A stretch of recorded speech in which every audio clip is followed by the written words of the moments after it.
বাঘে বাঘে লড়াই শুনেছি, মানুষে মানুষে লড়াই শুনেছি, কিন্তু মানুষ আর বাঘের লড়াই আমরা কি কখনো শুনেছি? হ্যাঁ বন্ধুরা, মানুষ আর বাঘের ধস্তাধস্তিতেই বাঘের মৃত্যু।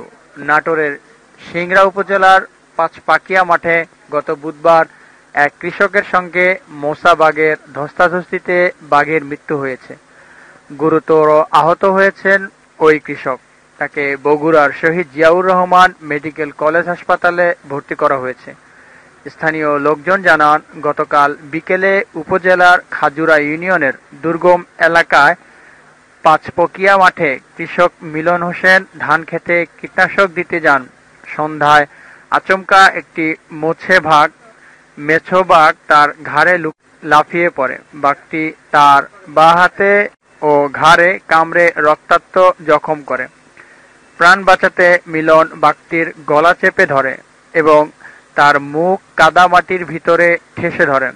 এতেই ওই বাঘের মৃত্যু হয়। পরে এলাকাবাসী তাকে উদ্ধার করে হাসপাতালে নিয়ে যান।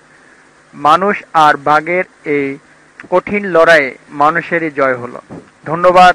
আমাদের খবরগুলো ভালো লেগে থাকলে লাইক, কমেন্টস এবং শেয়ার করবেন, আর অবশ্যই সাবস্ক্রাইব করতে ভুলবেন না প্লিজ।